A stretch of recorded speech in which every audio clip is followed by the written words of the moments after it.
Now Pettersson to blast all that hit. Roto diving save. Hart as he flashes across. Briere sets up Carl. Side of the net. Deflected. Score! Briere moving in. Stop. Cuts to the middle. Still has it. Shot. Score! Here's Hughes giving it across. Oh, save! Save by Maher.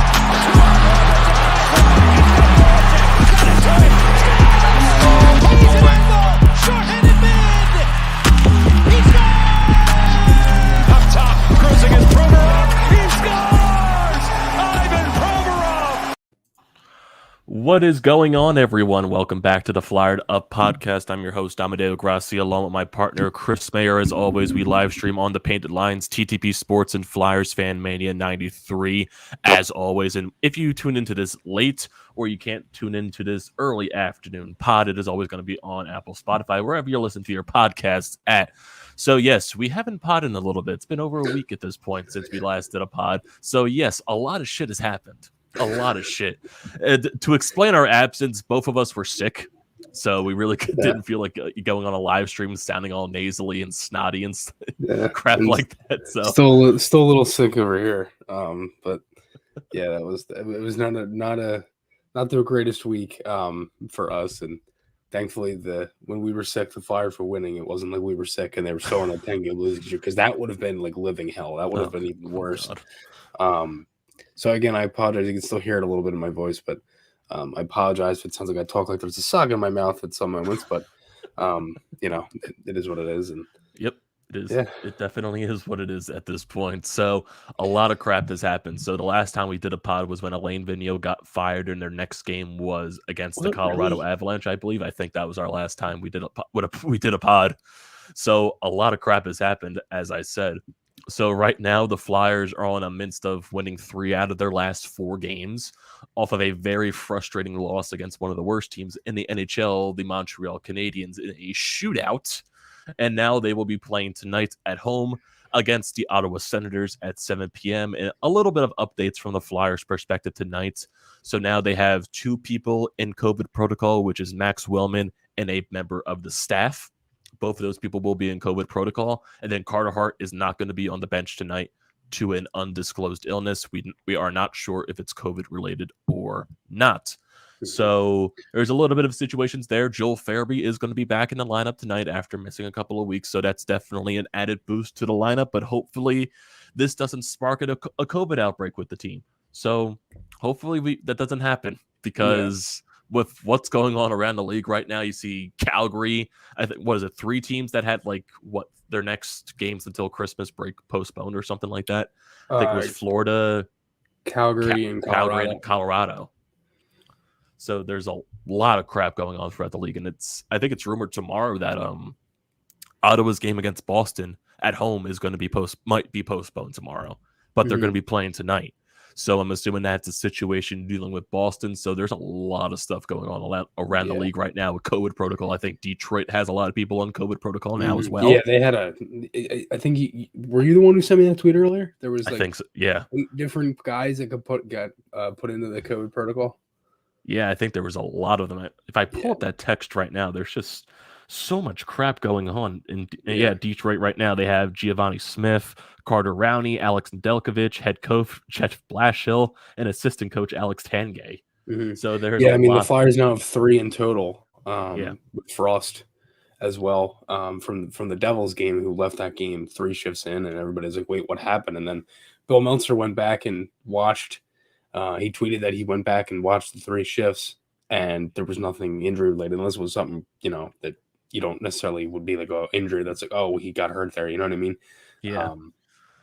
But yeah, that was weird too for Frost. And, now I'm just hoping that, this doesn't spiral into anything like it did last year, where you force teams to play. And we've already seen it in instances. The Islanders had to play games, and some teams now didn't. And, it just would be nice if they don't go to the Olympics and they use that month that they had open in the schedule to make up the games.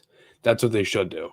And now with the Eagles, their game getting postponed and now playing Tuesday at 7:00, you have the Flyers playing at home on Tuesday. at 7 At o'clock. 7 o'clock. So that is going to be the ultimate cluster of traffic down in South Philadelphia on Tuesday night. For anybody who's going to the game, I would suggest possibly selling your tickets, or because that is just that's horrible. You definitely know that Tuesday's game is going to be major empty at the Wells Fargo Center with the Eagles going on at that point. Well, that's what I just fully expect. It might be, but it might not be because they are playing the Capitals. That's true. It could be more packed. If it was Pittsburgh, I mean, it's a critical game for the Eagles. The Eagles are going to sell out all the time. It's funny too because Flyers are playing Washington and the Eagles are playing Washington. So basically, It's just two cities corrupting one building. Yeah, or two buildings actually. They're like a couple 100 feet apart. Oh god. Yeah, there's so many questions to be talked about if the NHL is going to, postpone the rest of the league's games throughout the Christmas break and just like start up after Christmas break is over. And then, that ongoing question with the Winter Olympics coming up in February, if the players are even going to go, that's up to them at this point because that's what Gary Bettman said. And right now, the obvious answer is looking like it's not going to happen. They haven't officially announced everything yet, but that's still something worthy of discussion later on. But that's definitely, it's just a crazy time right now in the NHL with the COVID situation. And just in terms of Banana Lands. Yeah. And going back in terms of the Flyers past so many games. So after the 10-game losing streak, I wish we had a pod, but that's when, we both got sick. So that's when the whole paper bag movement started. So as you can see it from our background, you probably can't see it right now, but we got the good old-fashioned paper bag man, the guy that officially started everything for this movement. He's there. And basically throughout Flyers Twitter, the entire paper bag movement was a thing. And then the Flyers won their first game in so many weeks against the Vegas Golden Knights. And then that turned into a 3-game win streak. And then Tuesday happened, which was probably one of the more games I've hated since the 10-game losing streak, just because I think that first period was their worst first period of the season. I know we've talked about the second period a lot and how bad the second's been. That was easily their worst first period of the season. Dude, I went back and I was watching it, and if you people listen to this, if you watch my videos, you would have seen what I broke down. But the time difference in scoring chances for the Flyers, the first one, you probably remember it, Amedeo, because there was very few in the first. But it was the Giroux just had like the quick one-timer going over the zone on the pass from Atkinson, and it wasn't really a hard save, a difficult play to make, or it wasn't anything crazy chance. It was just like the teams were kind of, everybody was kind of just fighting for momentum at that point. And the one after that for Flyers, their most dangerous chance then after that was a point shot from Kevin Connolly at 1:54 with the fourth line out there. And the Giroux chance was so early in the game that the damn NBC scoreboard was showing the defensemen and the forwards for the Canadians. That's how early it was in the game. It wasn't even showing the clock at that point. I had to literally manually figure out what the time was. I counted down when the graphic came up and how long the second would be, and it was around 1905. 1905 to 154 were the chances, or the time between legit scoring chances. I'm not talking shots. I'm talking legit scoring chances. Yeah. This team goes on its weird spurts where it's just how do you I don't want to hear the excuse of, because Montreal didn't have any fans in the stands. Even Mike Yost said that. Basically, it's not an excuse, boys. We played this team in the bubble. You should be used to this by now. But I understand when you basically when puck drops, it doesn't matter fans or not. You're playing a game and you're in that atmosphere. But still, just they come out with no effort against Montreal. Basically, that power play in their first goal of the game basically gave Montreal the confidence throughout the entire game. Hey, we could get this team. Hey, we can win this game probably. Why couldn't you do what you did to New Jersey against Montreal? I just don't understand. I just don't understand. Yeah, and that was a very winnable game. I mean, they had it too. I mean, if you're looking at that game and you're like, okay, we had a really bad first period. You get an early goal in the second, and you were still winning. Yeah, and I thought they had a decent second. It wasn't great. They had more zone time, but they didn't have as many chances or anything. But then they got the late goal from Jackson Cates, and I'm like, dude. And they did everything right in the first 13 minutes of the third period. They kept the puck in the Canadian zone. They cycled. They had chances. They did things offensively. You know what I mean? It wasn't like it was just a very heavy-sided Montreal third period. But then there was like 2-3 shifts in a row where it was all Canadians, and then they ended up scoring off kind of a weird play in front. And of course, the guy who doesn't score in 5 years gets the game time ball. You knew he was scoring. Oh, yeah, they kept bringing it up on the broadcast the entire game. Yeah, it's just, yeah. I mean, obviously, realistically, the only good thing out of that game was that they got a point, and I wouldn't even really want to even say that's a good thing because they need as many points as they can get. And the good thing is they have a chance tonight at home to come back and at least come out and erase that and go on another win streak. And if they can do that, I was talking to Derek Settlemeyer yesterday, and he said, it's 7 out of 8, so that looks pretty good. And if you win, this game, that's 9 out of 10, so that looks even better. You know what I mean? So if you can at least get a win tonight and erase that kind of bland performance they had, then they might be able to come out and pick up some more points and at least just erase it. But yeah, it clearly wasn't the best game. And it's funny that you got this kid under me on this picture, and every time I look at it, looks like the Flyers logo's on my shirt. So I'm like, it does match up pretty good. It does match up pretty good. I'm just gonna sit here like right in the middle of it now, like right there. Here we go. I got little arms. Here, if I do this. All you need is a paper bag over your head at this point. Yeah. How's this? Is that better? Yeah, I think it works good. Everybody's gonna look at my nose in a minute. Yeah, I think this comment from EJW shows mightily because Carter Hart had to carry a game where he probably shouldn't need to because you're playing Montreal. And I'm just like, my good, like Carter Hart, I feel so bad for you, dude. I feel bad for in the shootout. Like, how does this guy have any confidence in the world that his team's going to score in the shootout? Just really. Like after this team, that game should have been won in regulation regardless, but that game should have been won when you had a 4-on-3 in a goddamn overtime. It that too. Oh my god, I didn't. Did you really like the personnel that was put out there? No, I didn't either. I didn't want Yandel. I didn't want Couturier. Nothing against them, but like, I was fine with Giroux. I'm fine with Giroux on the left side because that's where he should be. JVR net. It should be Atkinson on the right side, honestly, because he has a better shot. And it should be Ristolainen. Ristolainen or Sanheim, one of those two. I would have loved Ristolainen just to fire pucks. In a 4-on-3, why not? You know what I mean? Just get him out there, let him shoot it. Yeah. Basically, the power play was nothing. Their best shift was Patrick Brown was out there because that's when Sanheim had that beautiful move. Sadly, he just couldn't beat Primo. Yeah. Mm-hmm. And I don't mind Brown out there. Brown had a great game. Brown's actually looked really good.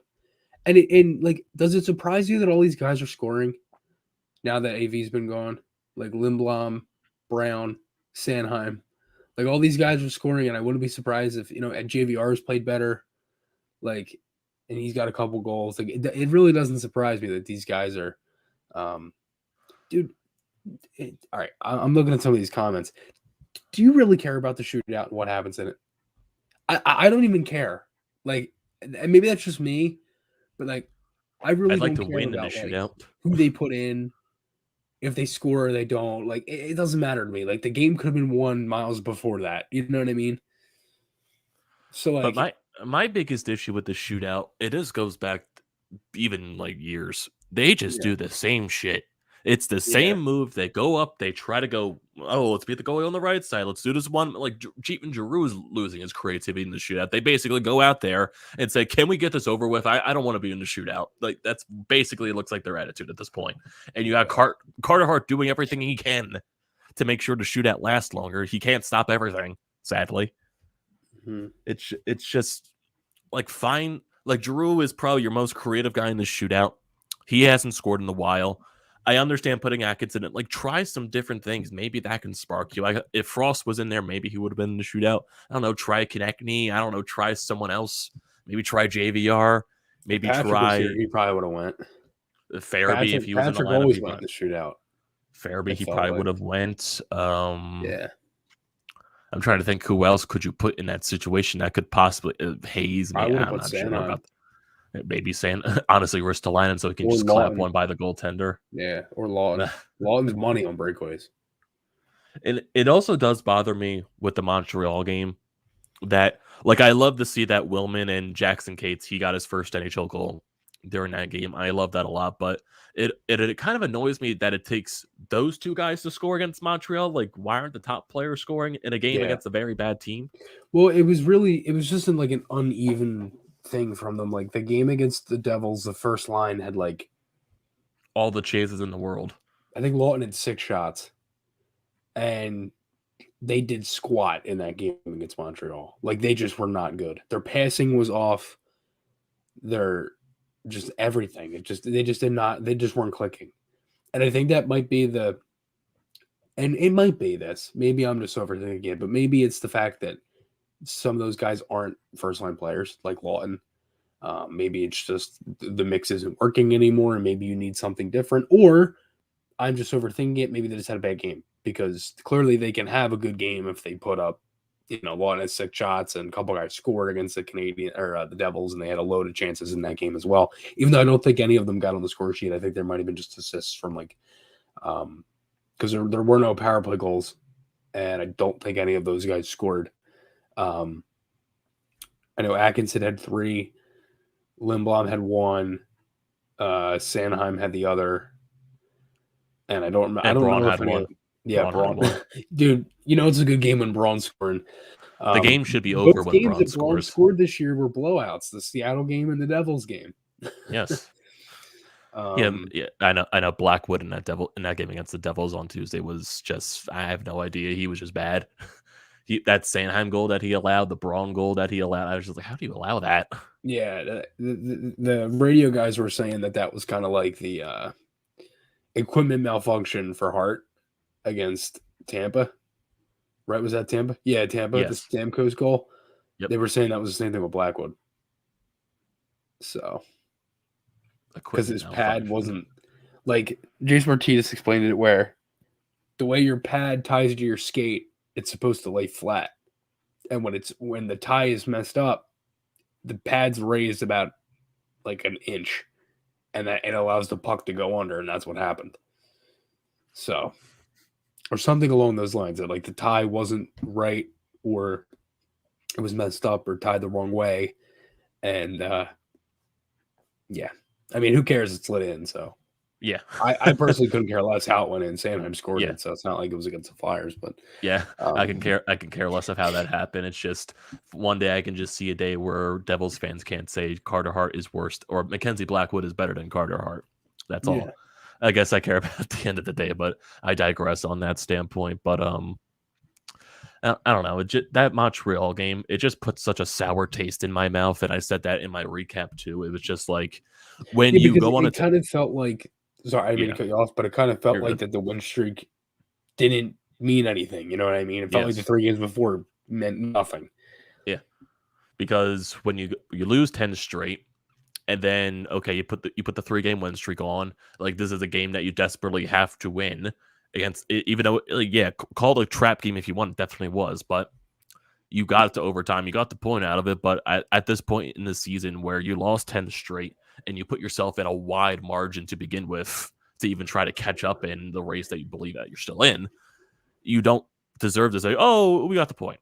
Oh, we got the point. We can live with that." And no, you don't say that against the worst team in the NHL. You just don't. That's a game that you should have won. That's a game that you should have destroyed that team. No, you lost in a shootout.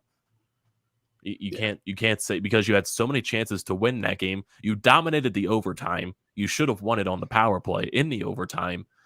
You shouldn't have let Montreal tie it late. Yeah, there's so many there's just so many things to where. Yeah, and that's a game late in the season where you look back and you say we needed points, and that's a game where you needed a point and you didn't get it. And I know that's not the first time this season we've said that since they lost 10 in a row and only got, I think, it's funny. Somebody actually was kind of being smart back at me when I said it in my video that they got 0 points out of a possible 20 games, but 2 of the games in the 10-game losing streak were overtime losses. So they got a point out of each. Excuse me. And yeah, so they were like, well, no, they got 2 out of a possible 20. I was like, yeah, you're right. But It's still a yeah, 10-game losing you're streak. exactly. It doesn't matter. They still lost the game, so who cares? But yeah, I mean, they need wins and they need them bad. And if they can pick up as many wins as possible starting tonight, because the rest of this month is, well, really next week isn't going to be easy.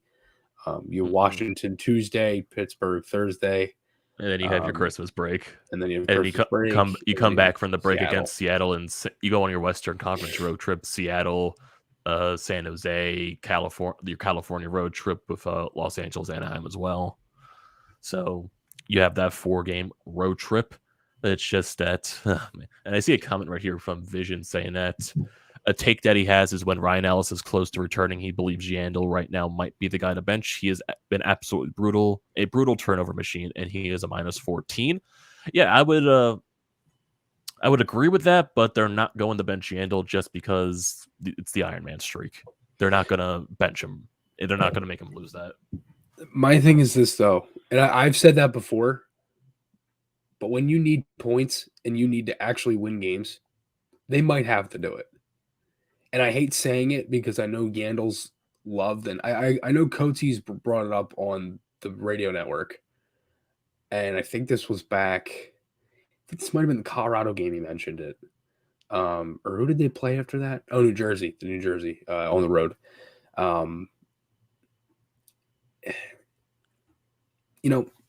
That's the thing. It's like Yandel hasn't been great.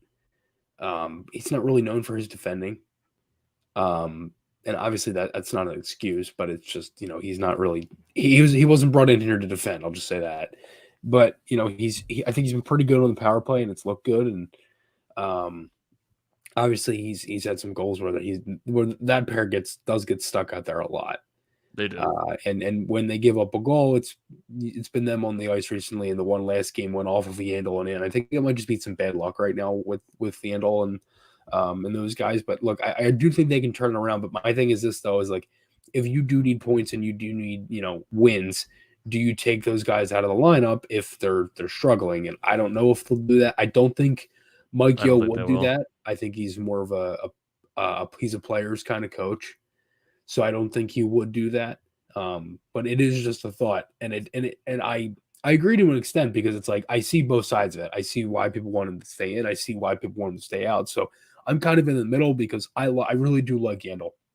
I love what he brings. And I think he's a good guy in the room. And obviously he's a great guy overall. So, it would be nice if he could stay and play because obviously you don't want to see guys' streaks get ruined like that over something, not injury related. But it will be nice if he could stay and kind of break that too. So that's the question though, is like, do you have to take him out? Do you not? It just depends on winning games. Yeah, and I see your comment right here, AJW, saying right now, if you could trade Yandel for Ghost, would you do it? Looks like an even trade, but gosh, Ghost is producing more points. More joking on this comment than anything. I wouldn't. Because Ghost is actually getting the chance to play. Ghost wouldn't play here. Ghost is playing first pair of minutes in Arizona on a team that stinks.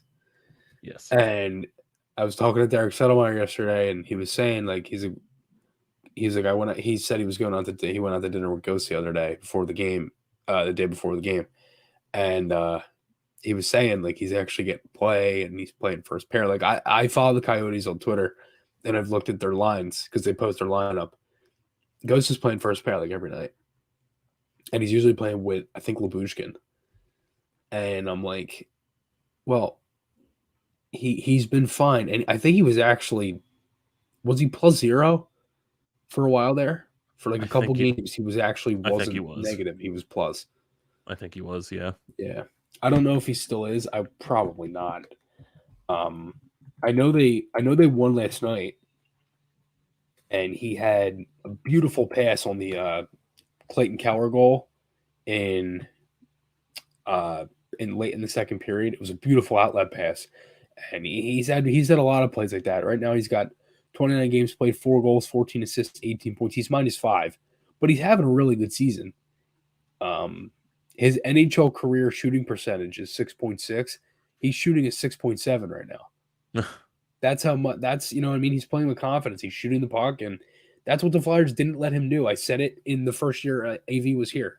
If you're not going to use him, get rid of him. And I felt like the Flyers took too long to get rid of him. And as of right now, he's shining in a spot where he can at least play and, you know, use his traits to his advantage in Arizona, where it's not going to hurt him. You know what I mean? And he's not going to get benched for it. That's another thing. Yeah. Then EJW has another comment saying with Ellis out, or I'm not sure if you typoed that, but with Ellis out, I'm assuming this is who would make a good partner right now for Provorov. I'm assuming that's still going to be Justin Braun. I think that's going to continue to stay that way until Ellis does eventually return, whenever the hell that's going to be. I know there are rumors saying that he's getting close to returning, but still that's very unclear with Ellis's injury luck this year. So I guess take that with a grain of salt, but right now it's Braun and Provorov until Ellis does come back. Sanheim Ristolainen, and they're not going to separate that because honestly, that pairing has been the Flyers' best pairing for a while now. Yeah. I mean, with all the injuries on the defense, and when I say all the injuries, I mean Ryan Ellis. With the injury on defense, they've been fantastic. And I really like Sanheim's game. I've really liked Ristolainen's game. And again, this is what we said in the beginning of the season, the both of us. It was going to take some time for them to grow together, and as the season progressed, they were going to get better. That's what's happening right now, and you know, thankfully they've been really good. I've loved Ristolainen, dude. I absolutely love Ristolainen. He's been so good recently, and he's had some really good games, and he had some rough moments in the beginning, just learning everything and figuring it out. But man, he's been good. And if the season were to end today, will you re-sign him? It depends on what he wants. I think he's going to want. If it's the same what he's getting now, I think it's 5. I think he would want a little more. And that point is, I would, because this is where I stand on this point with the team. Because I know they're going to be doing the same crap that they've done over so many years. They put themselves way out of the race right now. They're going to fight until the very end. They're probably not going to do anything at the trade deadline. They're not, they're basically going to try, quote unquote, be in there till the very end.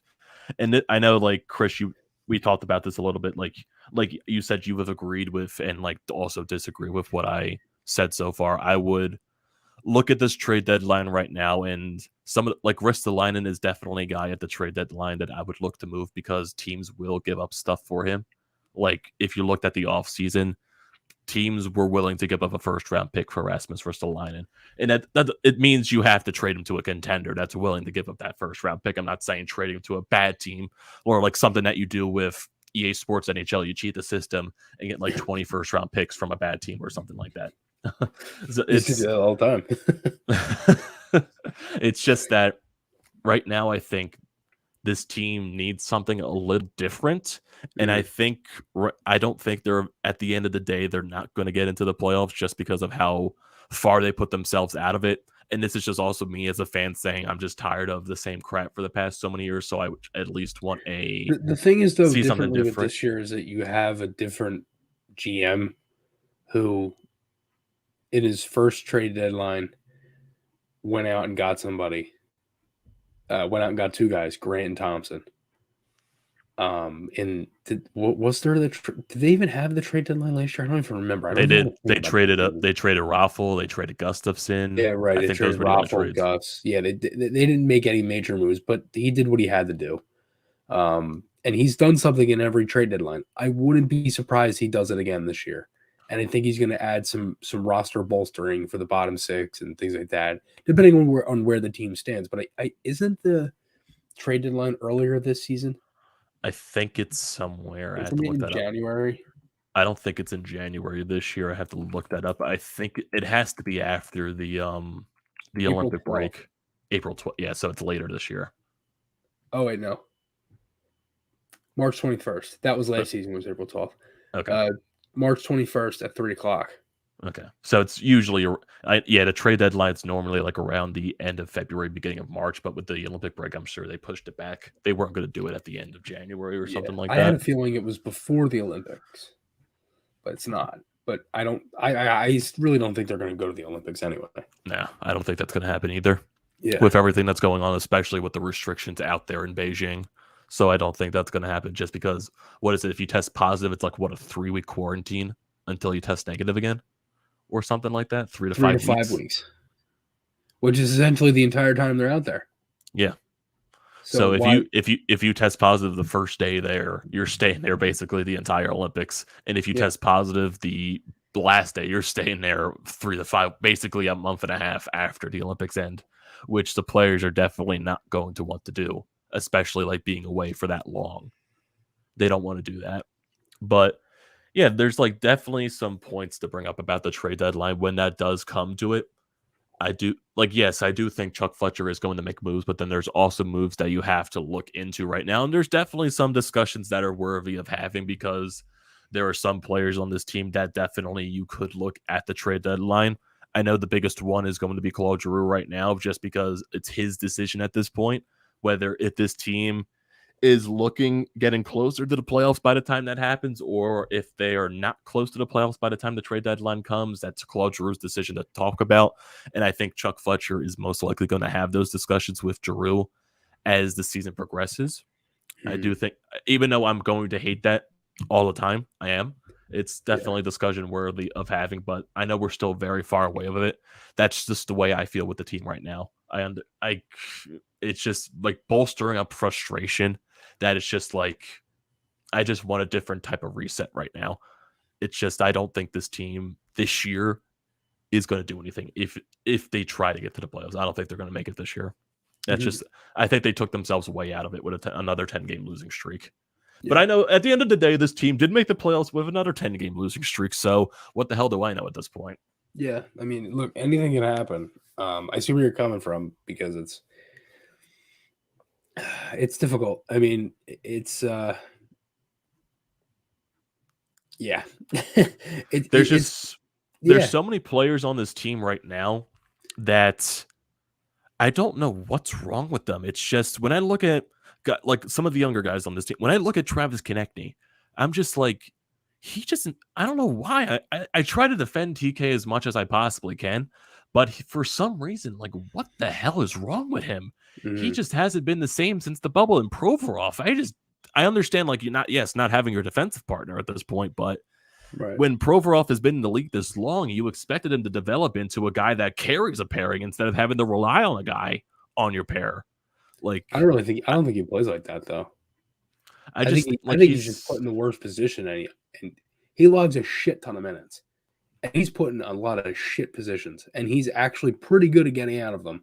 But the one thing I love, and I'm not saying you did this, I'm just saying that there's a lot of people that when he messes up and when he does have a couple turnovers, everybody's like, oh my God, he's overrated. He's this, he's that. Like, I think we had a comment the last show, or it might even be on this one, that's, he's overrated or something like that.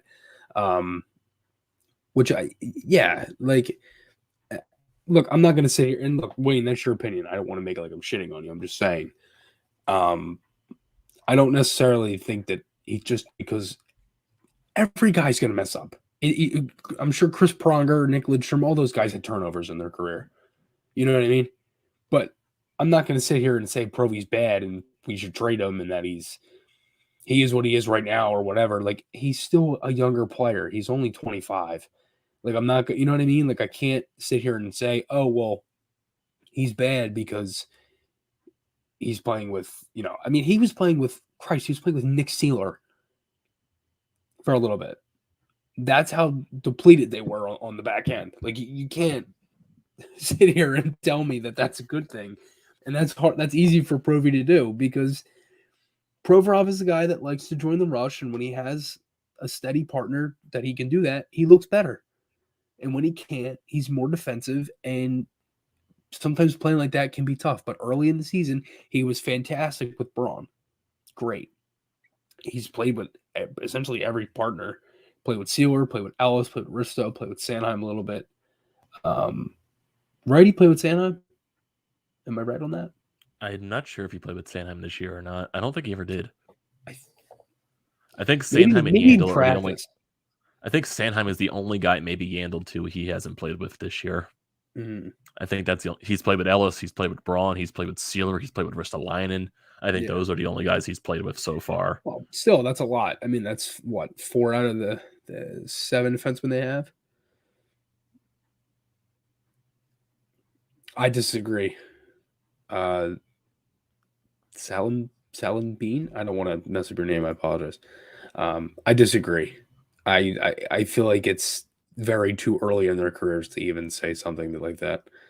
Not saying that, I mean, if you wanted to play devil's advocate, you could say the same thing I just did to me, but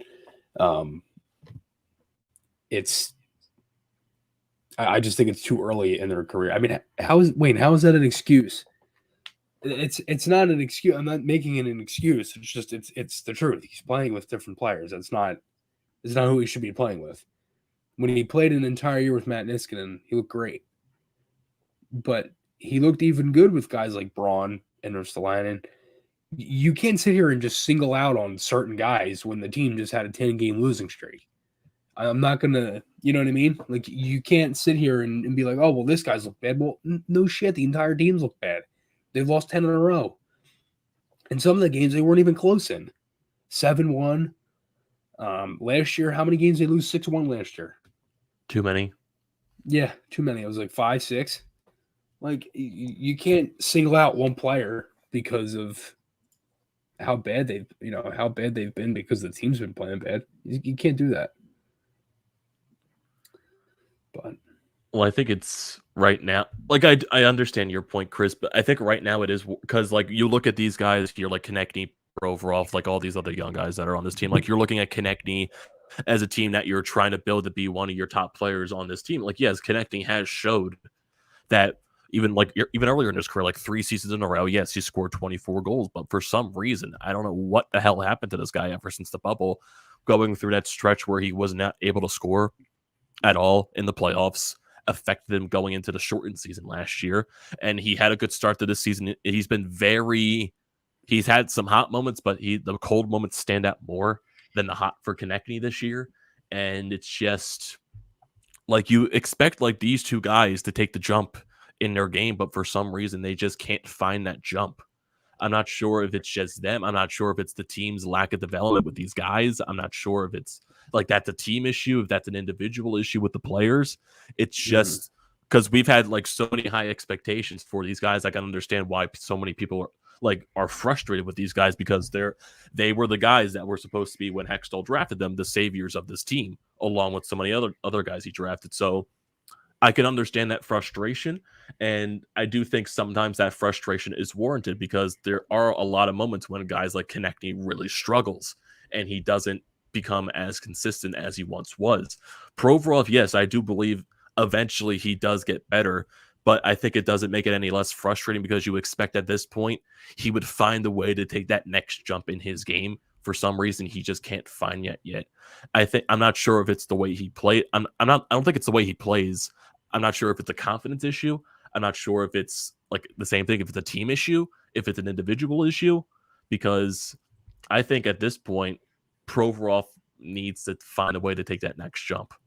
And I think he just hasn't found that yet. And it's basically like what Vision here says. Like, they have so many players on this team that are too hot. Why do you think that, though, Vision?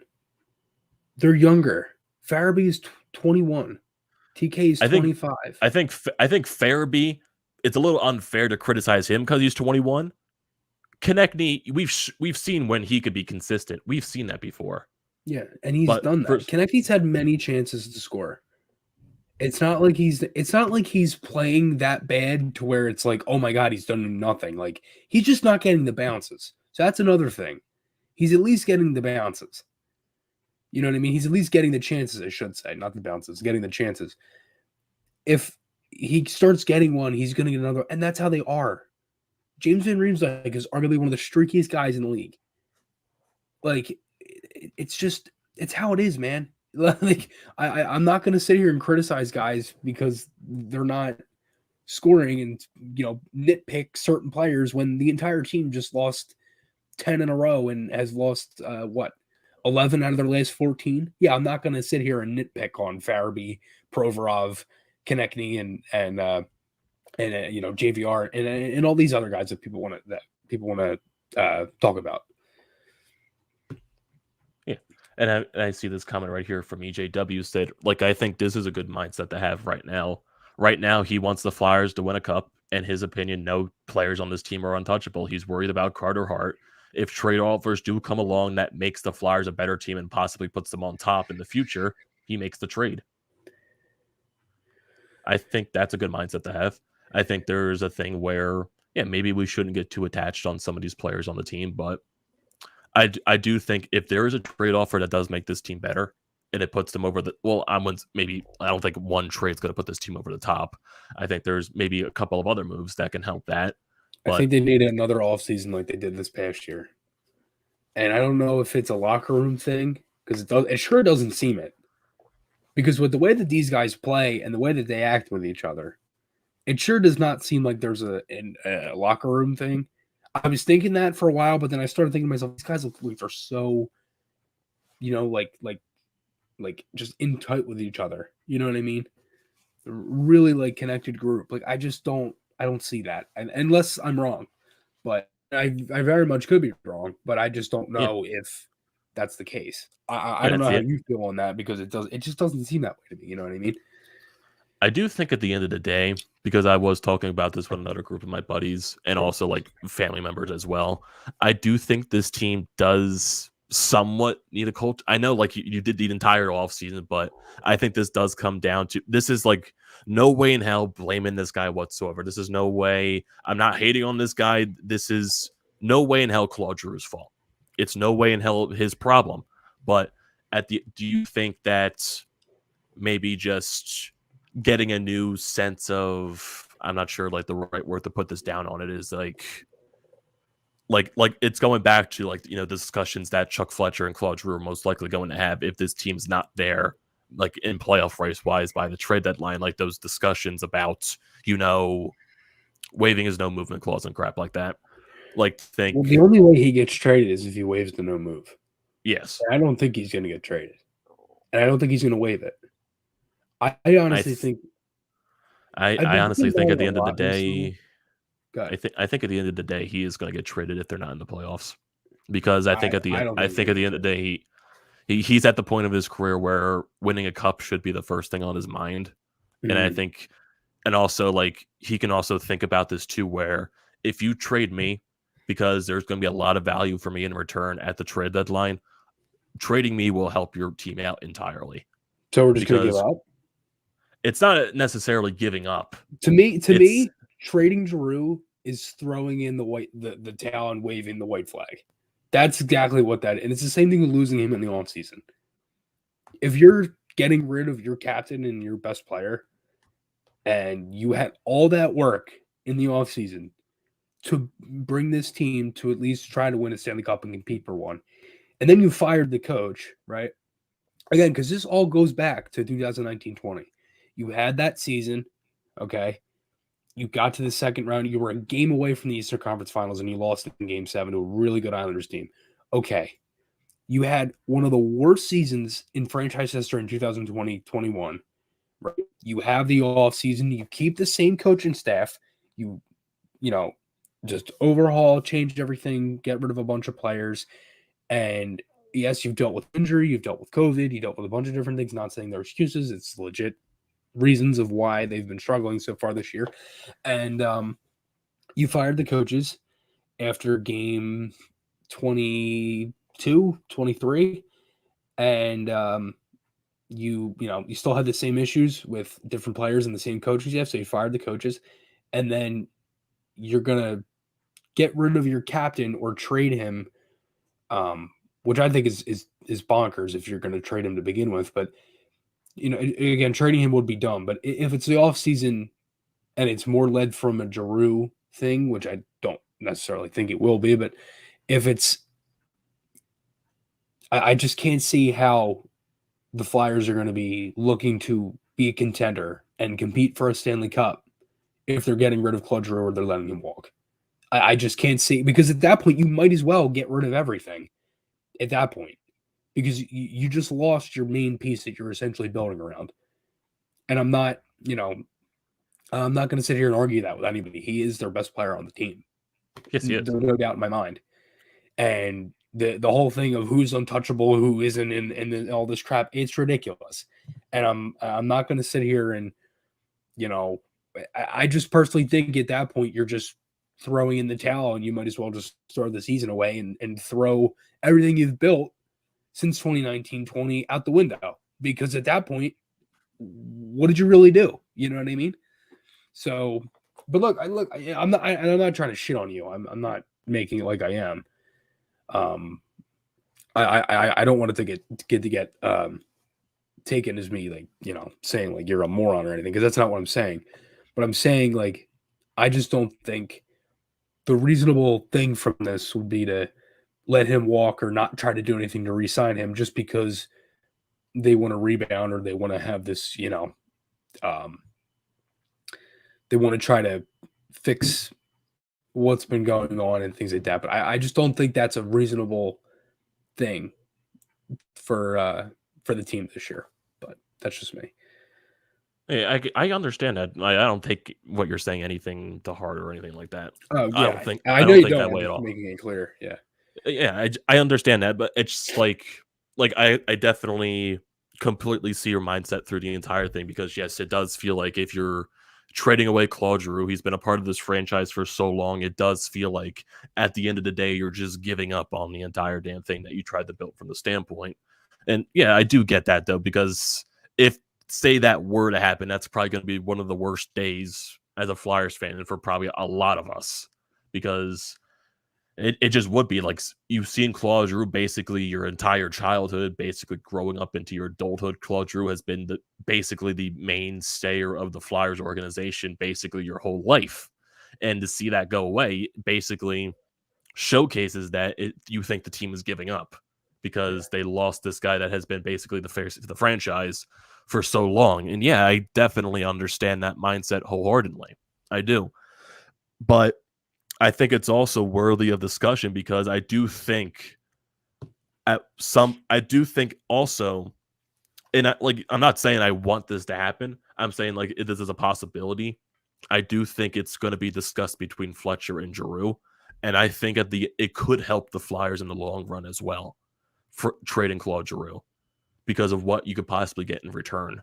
Because I think, like, I know that's a long discussion waiting to happen, but I can see, like, this is just me spitting off the top of my head. Like, I don't know, like a player that I'm looking at right now, like an Alex Newhook from Colorado. I think he would be. I think if you trade Claude Giroux, you can get a guy like Alex Newhook. I think he'd be a major help to this franchise. I think you get a shit ton for Giroux. Oh yeah, you get way more for Giroux, but I think you have to look at a team that has a very young player that has a lot of potential. Once again, that, like, I know we've been talking about players and the potential for God's sakes in the Flyers history, but if you get a guy that's very young off of a roster, look, I see what you're saying, but just look at the rosters. Then, if you're just looking at it on paper, you're basically going from one to three players away from being a contender, because that's what the Flyers are right now. They're probably 2 to 3 players away from a contender. I shouldn't say one, I should say 2. At least 2 to 3 players away from being a contender in this league. 100%. Or do you basically want to drop that down to being about 4 or 5 by getting rid of Giroux and bringing in these other younger guys? Or do you want to just finish out the season, re-sign the captain, bring in a new coaching staff, make some more changes, and go at it again next season? I don't know about you, but the second option seems a lot better than the first. You know what I mean? I understand that, because I want a Stanley Cup. I'm tired of the rebuild retool shit. I know. I want a cup. I'm tired. I know. I understand that wholeheartedly. I want a cup as much as you do, but again, you can't sit here and tell me that you have Carter Hart, one of the best young goaltenders in the league, and you're going to waste his career like you did Giroux. You've wasted the prime years of Couturier for the most part already. It's a continued shit spiral, and you can't keep doing that. So that's my thing. It's like, do you want to make yourself worse in the long run, or do you want to just add to it and continue with the frustration for maybe another season and then keep going at it? Because realistically, did anybody think that when Alain Vigneault was brought in here, and obviously now, in hindsight, anyway, everybody would have called me crazy. if I were to say this is probably going to take a couple years because everybody's like, holy shit, they got Ellie Mignot. They might be able to go out. They might be able to win a cup. And look at what the first season was. And then the last season was terrible, right? But that's what you do. You know what I mean? You don't just get rid of players to get rid of players. You have a legit core here now. You know what I mean? You have Giroux, Couturier, Konechny, Provorov, Ellis. You've added. You have Carter Hart. You have all these other guys that I didn't even mention, right? And you changed some of that last season. So you can't just go and switch. You got to at least continue to go with something for a season. I know the whole coaches thing, but not many coaches are in the league long. That's the coaching tenure in the NHL. 2.5 to 3 years. That's it. That's why so many guys coach in so many different leagues and teams and everything. And, you know, I don't know how they address the offseason. And I know the comment, how do they get those 2-3 players? I don't know what they do. I don't know. First of all, you have to see how the season plays out. If you're still dealing with injury and COVID and you have contracts and all that stuff, you have to figure all that out in the offseason. And you still have guys that, again, they do have guys in the AHL. Obviously, Allison could come up very soon. I do think the Flyers are missing a legit sniper. I don't know who that is. Ages. Yeah. Ages they've been missing that. And I kind of disagreed with that for a while. Now I'm starting to see it because they've lost certain guys. And you know, their last 40 goal scorer was Jeff Carter. And even though he only did it once, that's the last time they had someone surpass 40 goals, even getting close to 50 goals. Yeah, and the closest they've had to that was the 5 guys scoring 20 in 2019-20. It was Konechny, Couturier. Giroux, I don't think JVR did. I don't think JVR did that year. It was Hayes. Lawton. I don't think Lawton did he? No. Lawton hasn't gotten over 15. It wasn't Farabee. Giroux, Konechny, Hayes. Voracek had to be one of those guys. Right now, I had to look at their stats now because I'm like blanking on this entire thing. So, okay. They're 20 goal scorers. Travis Konechny, 24 goals. Kevin Hayes, 23 goals. Sean Couturier. No, they only had 4 guys that scored 20 goals in 1920. 4 guys. Could have sworn it was 5. It was Konechny, Hayes, Couturier, Giroux. JVR had 19 that year. Oh, well, that's why. Provorov at 13. Voracek at 12. Lawton had 13. So there was one year that the team had, like, I think at least 7 20 goal scorers. There was a year when that was 2013-14 when they had at least 6-7 players score 20 goals. That was the last time.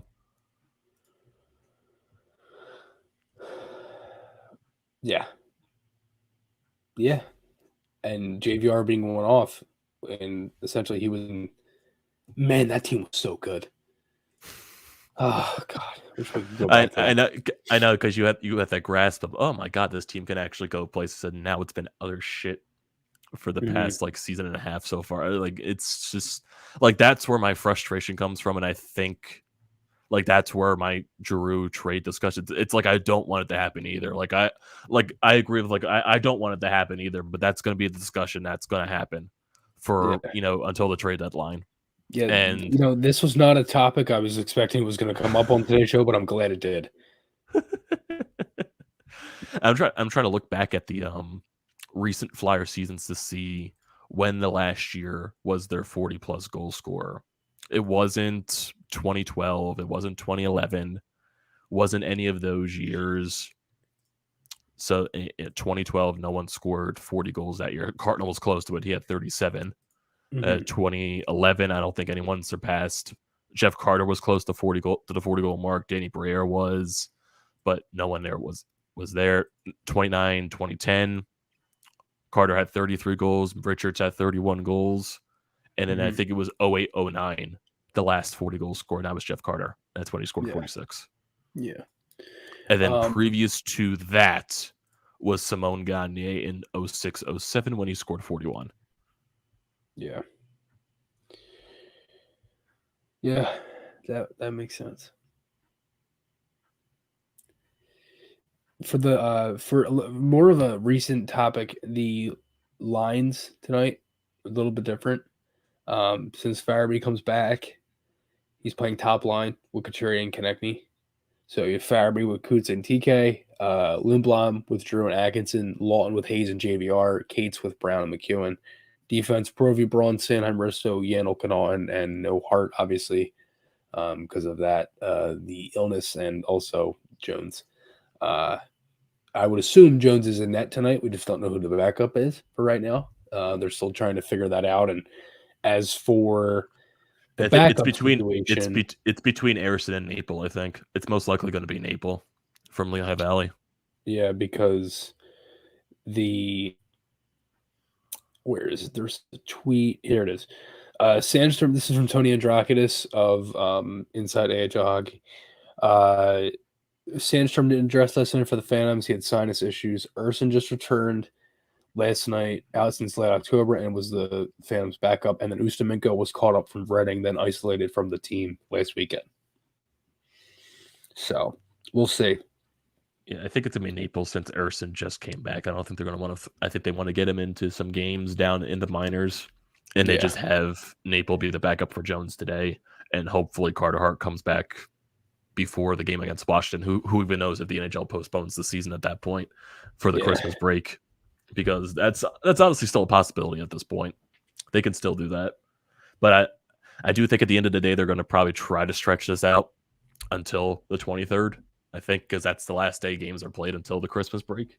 Mm-hmm. But I'm not sure how it's just gonna be crazy. I'm just like I got myself like so just like heated, like heat. Yeah, I guess you could say kind of heated, but I guess because yes, talking about this team does make me heated. But who knows what the reaction will be after tonight's game? Because after what they did against Montreal, Ottawa is definitely a way better team than Montreal. They're still not good. They're still a better team than Montreal. They have a lot of young talent on that team. Brady Tkachuk, of course. Looking at the rest of the roster, they don't have Matt Murray anymore because they waived him. So yeah, I think they did send him down to the AHL though, but I don't think he's playing currently on this team. He could honestly still be, and I could be really wrong about that. That is unbelievable that he's playing AHL games.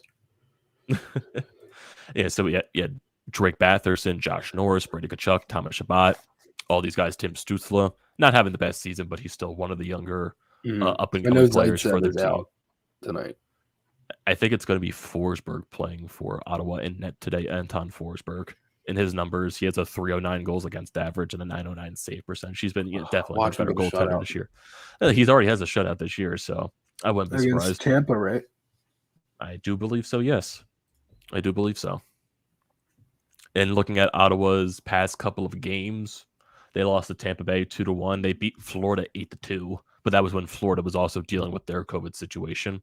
So take that for what you can. They shut out Tampa last week. Tampa last week 4-0. They lost to the Islanders 5-3. They beat the Devils in a shootout. Man, I would love to beat a team in a shootout for once, but that's also maybe it'll be tonight. Maybe the Flyers will beat a team in a shootout tonight. Who knows? I sure hope not. I hate the shootout. I'm glad the shootout. We've seen the shootout, what, 3 times? I think it was the 3rd time. Who was the other one? It was Tampa Bay. They lost in the shootout too. And I think Vancouver, all the shootouts this year were at home. Yeah, all the shootouts this year were at home. Yep, Vancouver at home on the home opener. No, the last game was on the road. Montreal was a road game. Oh crap! I'm an idiot. I'm stupid. Don't pay attention to that, guys. Don't pay attention. I'm stupid. Yeah. EJW says, "Is Boucher still available?" Hey, not I for some reason I'm thinking about like you're talking about coaching staff. So Guy Boucher came into my mind, but then also Brian Boucher at the same time as well. So Guy Boucher. And, EJW says, "Do you guys have any top prospects in Cup teams you're willing to trade G for?" And I'm not looking. No, like that's a discussion for another day. No, there are. Amedeo, I don't. Well, I will answer this for you, AJW, because yes, in the back of my mind on my sleepless nights when I think about Claude Giroux and the possibilities, there are a couple of teams that I do think he would best fit on. I don't know why I mixed up that sentence. Colorado is definitely one of the main ones because one, they have cap space, and two, they have a lot of young prospects and teams and players on that team that you could trade over a lot of young guys. Alex Newhook is the obvious one, in my opinion. That could be a potential, second line, first line center, because I think he's something that the Flyers do lack. He's a guy that's very skilled and he has a lot of speed. He's one of the fastest guys besides McKinnon on Colorado. I think another team that I'm looking at, Minnesota could be a possibility, but I know they don't have that much cap space, so you're definitely going to have to work around something like that. So that's another possibility. So you have to look at.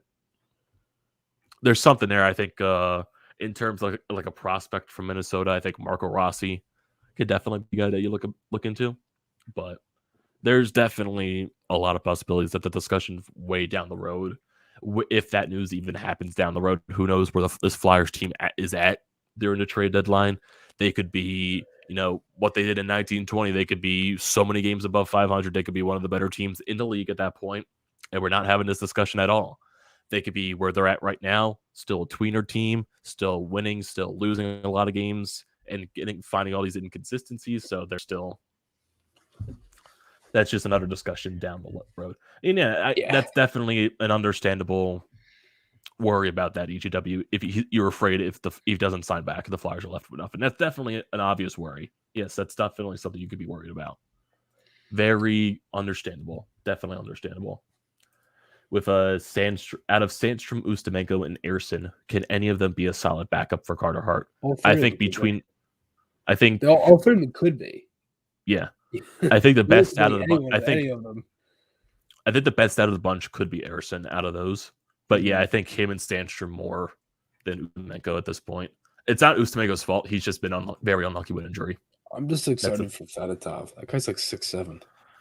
And honestly, if the NHL players don't go to Russia, don't go to the Olympics this year, maybe you could see Fedotov as the Russian goaltender for the Olympics, or actually, if they're still doing the same thing, the Olympic athletes from Russia and not going, full Russia for the thing. But you never know. Yes, when Datsuk and Kovalchuk still played, and they just annihilated the shit out of Germany in that gold medal game.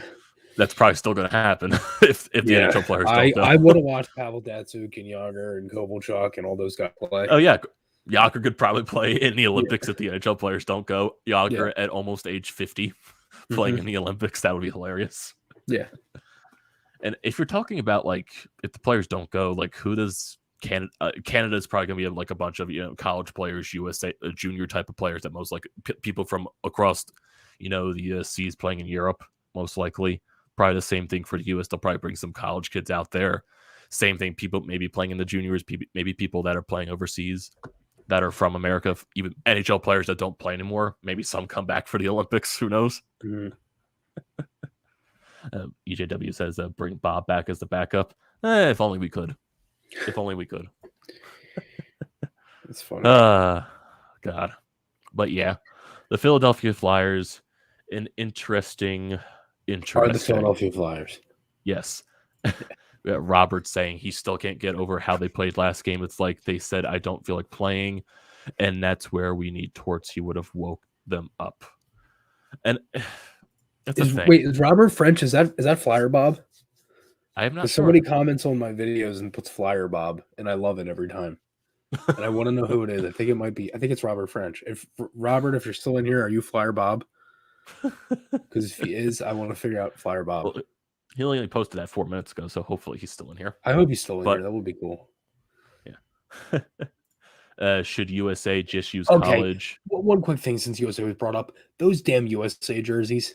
How do you not use those for the Olympics? Because the IIHF is not fun. They're not fun. They don't want to be fun. Thank you. Yes. They're not. They're not fun.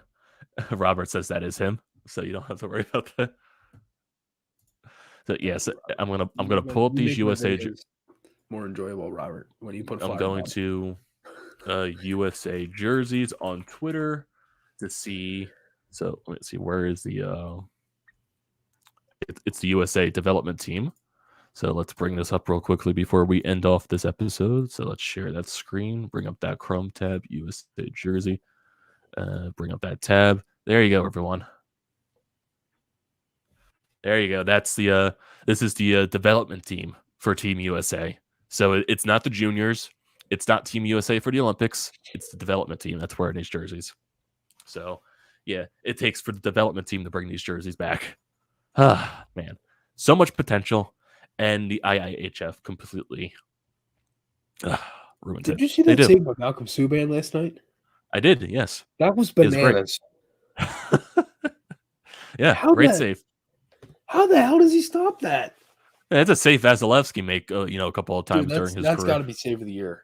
It probably will be one of them at least. I don't know what. Well, goal of the year is the Zegras Milano goal, 100%. Oh yes, definitely. It's either that or one of McDavid's 2 goals that he had earlier in the year.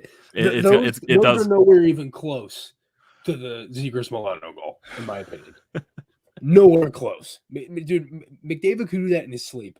The Zegras Milano thing, holy shit, that was like insane how they scored that.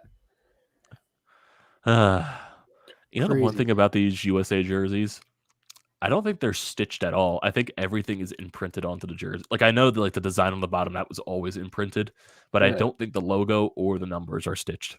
I think they're all imprinted onto the jersey. Which I like the jersey. I don't really like the red pants. But there's no other pant color you can use besides red.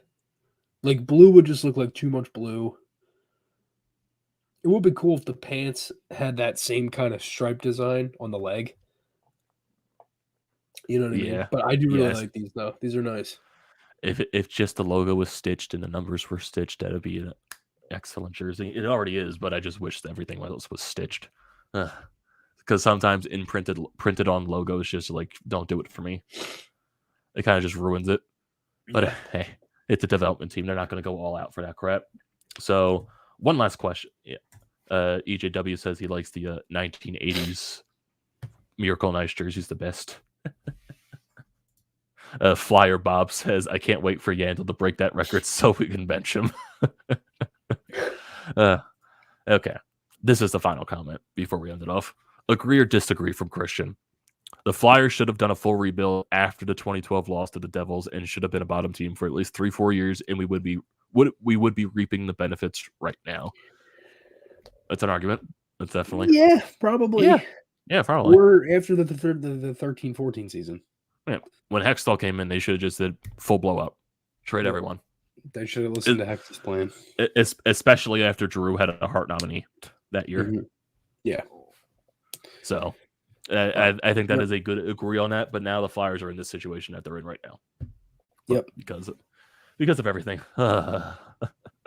And that's why this team frustrates us so much. And this is why we do the FUP. Yes, the FUP is the Florida podcast, by the way. If anybody doesn't know. This is why we do the FUP. So, without further ado, that's going to be it for this. What happened? What happened? Is it just the FUP? I just said FUP. Okay. Oh, FUP me. FUP me. So, we're going to end it off right here. Finally, we've been on here for a while. We talked about a lot of things, but the Flyers do have a game tonight against the Ottawa Senators. Hopefully they can win, but if they don't win, it'll probably be more constant frustration. And who knows what the NHL will do with this ongoing COVID situation, if they're going to pause it until the Christmas break is over, if they're going to stretch this thing out. We'll have to wait and see. Hopefully the Flyers win tonight so we can at least regain some of our sanity. So thank you, everyone, for joining this edition of the Florida Podcast. Don't forget to check out all of our different social media things, our separate YouTube pages. Same thing for the Painted Lines. Definitely get to check those out. Everything down in the description below.